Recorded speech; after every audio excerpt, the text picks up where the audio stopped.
नमस्कार दोस्तों, बात करते हैं आईडीएफसी फर्स्ट बैंक लिमिटेड की। 82 का स्टॉक हो चुका है, न्यू 52 वीक हाई लगाया स्टॉक ने। आज बहुत ही गजब की रैली बाजार में भी देखने को मिली और साथ ही जो छोटे स्टॉक्स रहे थे जो अब तक लगातार एक ट्रैप में फंसते हुए दिखाई दे रहे थे बड़े ब्रेकआउट के बाद, उनमें भी एक अच्छी खासी रैली आती हुई दिखाई दी। दो बड़ी खबरें आईडीएफसी फर्स्ट बैंक से जुड़ी हुई आई हैं।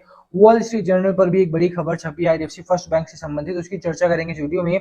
साथ में सीईओ वी वैद्यनाथन साहब का भी एक और इंटरव्यू सामने आया है जहां पर क्रेडिट ग्रोथ को लेकर के बड़ी बात हुई है। क्रेडिट ग्रोथ को आईडीएफसी फर्स्ट बैंक में किस तरह से बढ़ाया जाएगा और उससे कितना मुनाफा इन्वेस्टर्स को होगा, उसको लेकर के भी एक बड़ी खबर आई है यहाँ पर सामने।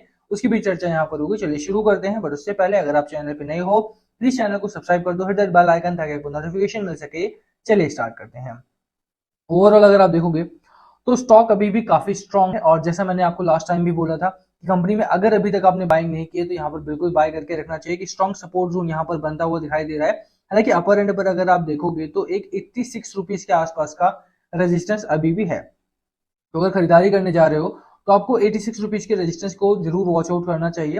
रेजिस्टेंस के साथ ही आपको सपोर्ट लेवल को भी नहीं भूलना है। 75 का और 77 के आसपास का यहाँ पर स्ट्रॉन्ग सपोर्ट लेवल भी बना हुआ है, तो उसको भी आपको याद रखना है। ध्यान से देखेंगे चार्ट को तो चार्ट में एक बड़ा ब्रेकआउट बनता हुआ दोबारा से दिखाई देता है और जो 52 वीक हाई यहाँ पर लगा है उससे आप देखिए कि चार्ट में कितने अच्छे बदलाव देखने को मिले हैं। एक बड़ी रैली आपने यहाँ से शुरुआत होती हुई देखी है और अभी स्टॉक में आपको बहुत अच्छा रिटर्न मिला है। आरएसआई आप देखेंगे तो स्ट्रांगली बुल रन में है, मैगडी आप देखेंगे स्ट्रांगली बुल रन में ये भी बना हुआ है। तो ओवरऑल चार्ट पैटर्न खरीदारी वाला दोबारा बनता हुआ दिखाई दे रहा है। कहीं ना कहीं अगर आप खरीदारी करना चाह रहे थे इस स्टॉक में, मौका नहीं लग रहा था, तो ये मौका आपके लिए आ गया है और रडार पे रखेंगे इस स्टॉक को तो आपको काफी अच्छे मौके और भी मिलेंगे।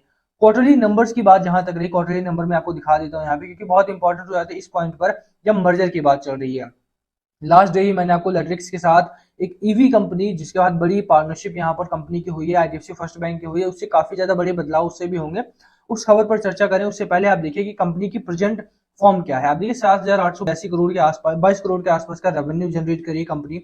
साथ में ही 25% के आसपास का स्ट्रॉन्ग मार्जिन है कंपनी में। उसके साथ में अगर आप देखिए छोटी कंपनी है, मार्जिन भी ठीक ठाक बना के रखा है कंपनी ने और एनपीए बिल्कुल भी बहुत ही कम कर दिया लगातार। क्वार्टर ऑन क्वार्टर में अगर आप देखेंगे तो एनपीए में काफी खासा रिडक्शन देखने को मिलता है। 0.86% के आसपास का एनपीए अभी बना हुआ है दोस्तों। बस ओवरऑल अगर आप देखें तो बैंकिंग सेक्टर में जो सबसे बड़ी प्रॉब्लम है इस समय पे वो एनपीए की ही रहती है दोस्तों। अगर कंपनी का एनपीए बढ़ा हुआ है, कंपनी का एनपीए मोर देन 4% के आसपास का है, जो नेट एनपीए है, ग्रॉस एनपीए की मैं यहाँ पर बात नहीं कर रहा हूँ, अगर नेट एनपीए इनका 4% से ज्यादा का है तो वो एक बड़ी प्रॉब्लम यहाँ पर लाता है और वो रीजन यहाँ पर नहीं है आईडीएफसी फर्स्ट बैंक में। इसीलिए मैं कहता हूँ कि लगातार अगर आप इसमें बने रहते हैं और जो ग्रोथ रेट इसकी आज यहाँ पर है वो अगला, और आप देखिए न्यूज़पेपर में भी इसको एचडीएफसी ट्विंस कहा जाता है, तो बिल्कुल मुझे लगता है कि यहाँ पर एचडीएफसी बनने की पूरी संभावना है और अच्छा स्टॉक है जिस तरह की रैली कर रहा है। आप देखिए कि वॉल स्ट्रीट पर भी एक बड़ा अच्छा आर्टिकल छपा है इनको लेकर के, how fast is IDFC first bank growing it's earning per share.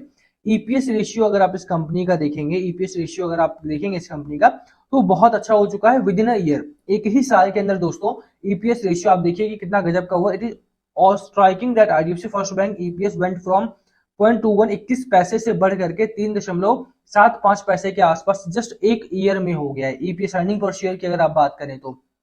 और यही रीजन है कि लगातार कंपनी में जो growth rate, present growth rate आप देखेंगे तो 25% के आसपास की लोन ग्रोथ रेट अभी भी बनी हुई है, बट इसको भी इंक्रीज करना है क्योंकि आईडीएफसी फर्स्ट बैंक का जो कॉम्पिटिटर है, डायरेक्ट जो पीयर कॉम्पिटिटर है, भले ही आज इनकी अर्निंग एचडीएफसी के बराबर ना हो, बट आने वाले दिनों में इनका जो डायरेक्ट कॉम्पिटिटर बनने वाला है वो एचडीएफसी होने वाला है। और यही रीजन है कि 24% को बढ़ा करके ये और ज्यादा आगे करने वाले, डबल करने की उम्मीद यहाँ पर जताई जा रही है। इसी आर्टिकल में अगर आप देखेंगे तो over the preceding 12 months, we see that company insiders sold 1 million worth of IDFC First Bank stock. On the other hand, company insider Dhaval Patel paid 3.6 million rupees for shares at a price of about 49 rupees, and that's a reason to be optimistic. 1 million shares के आसपास, 1 million rupees के आसपास का share यहाँ पर बेचा गया। उसके बदले में अगर आप धवल पटेल जी की बात करें जो इसके प्रमोटर लगते हैं कंपनी में, इनसाइडर प्रमोटर, तो उन्होंने लगभग 36 लाख रुपए के आसपास के शेयर्स यहाँ पर बाय किए हैं 50 रुपए के रेट में। तो लगातार इस आर्टिकल का मतलब कहने का यही है कि शेयर होल्डर्स लगातार यहाँ पर ऑप्टिमिस्टिक है, लगातार यहाँ पर खरीदारी ज्यादा हो रही है और लगातार यहाँ पे अच्छे परिणाम की घोषणा भी की जा रही है, अच्छे परिणाम की उम्मीद यहाँ पर जताई जा रही है। बिल्कुल मुझे लगता है कि आने वाले दिनों में अच्छा खासा स्टॉक आपका यहाँ पर निकलता हुआ दिखाई देगा। दूसरा आर्टिकल सीएनबीसी आवाज पर आया, ये भी काफी इंपॉर्टेंट हो जाता है। अब देखिए कि इस आर्टिकल में एक तो सीईओ वी वैद्यनाथन साहब के इंटरव्यू की चर्चा हुई है, और साथ में ही बैंक के आगे क्या हो सकता है, आपको किस तरह से इसको ऑपरेट करना चाहिए, क्या आपको अभी भी बने रहना है इस स्टॉक में या फिर निकल जाना है, वो इस आर्टिकल में पूरी तरह से लिखा हुआ। आई वुड से कि आप जा करके ये आर्टिकल खुद भी पढ़ें, आपको बहुत अच्छे से अपनी कंपनी के ऊपर कॉन्फिडेंस होगा, और वो कॉन्फिडेंस बहुत जरूरी है जब मार्केट में गिरावट होती है। तो इस समय आप देखें, last week IDFC first bank said that proposed merger would boost the bank standalone book value by 4.9%। जैसा मैंने आपको लास्ट वीक भी बोला था कि 155 से लेकर के 1:100 के जो आपका शेयर होल्डिंग बनने वाला है, आपको शेयर्स कम हो जाएंगे आपके, पर उसके बावजूद भी जो उनकी वैल्यू रहेगी वो 4.9% यानी 5% के करीब की उनकी वैल्यू बढ़ने वाली, स्टैंड अलोन बुक वैल्यू की मैं बात कर रहा हूँ यहाँ पे। और जो रियल वैल्यू होगी वो और भी ज्यादा बढ़ेगी यहाँ पे। तो बिल्कुल अगर अभी तक आपने निवेश नहीं किया तो एक मौका अच्छा सामने आया है आपके, आप निवेश करके मर्जर से पहले अगर आप निवेश करते हैं तो ना सिर्फ डायरेक्टली एक तो शेयर में आपको फायदा हो जाएगा, और दूसरा ये इस समय जो कंपनी ने बड़ा ब्रेकआउट दिया है उसमें भी आपको अच्छा खासा मुनाफा देखने को मिलेगा।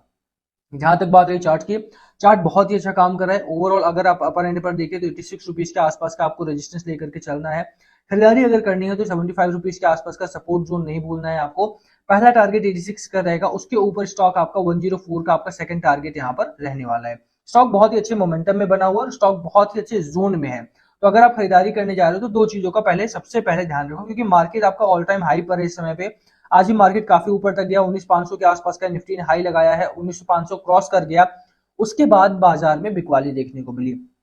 जब भी मार्केट में प्रॉफिट बुकिंग आएगी तो उसका असर छोटे स्टॉक्स पर होगा, तो उसकी वजह से अगर स्टॉक में पैनिक आता है, उसकी वजह से स्टॉक में वोलेटिलिटी बढ़ती है, प्रॉफिट बुकिंग आती है उसकी वजह से, तो आपको बेचने की गलती नहीं करनी है। स्टॉक काफी अच्छे जोन में, जैसा मैंने आपको क्वार्टर वन के नंबर भी डिस्कस किए थे हमने, और क्वार्टर वन के नंबर्स के बाद भी अगर आप देखें तो कंपनी में कहीं ना कहीं यहाँ पर एक ग्रोथ पैटर्न बनता हुआ दिखाई दे रहा है। और आज की भी ग्रोथ मुझे लगता है कि यहाँ से एक बड़ा ब्रेकआउट आज के भी देखने को मिल रहा है। वॉल्यूम काफी तगड़ा है, वॉल्यूम भी आपको दोबारा दिखाऊं तो वॉल्यूम भी काफी अच्छा आया है यहाँ पे।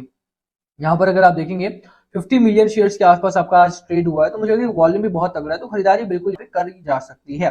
बाकी लास्ट कॉल मस्ट बी आपकी स्ट्रैटेजी स्टॉक को लेकर के प्लीज कमेंट करके शेयर करना। वीडियो को यहीं खत्म करेंगे, पसंद आए तो लाइक करना, चैनल पे नए हो सब्सक्राइब के बिना मत जाना। Thank you for watching and please comment में अगर पूछना हो तो। Thank you.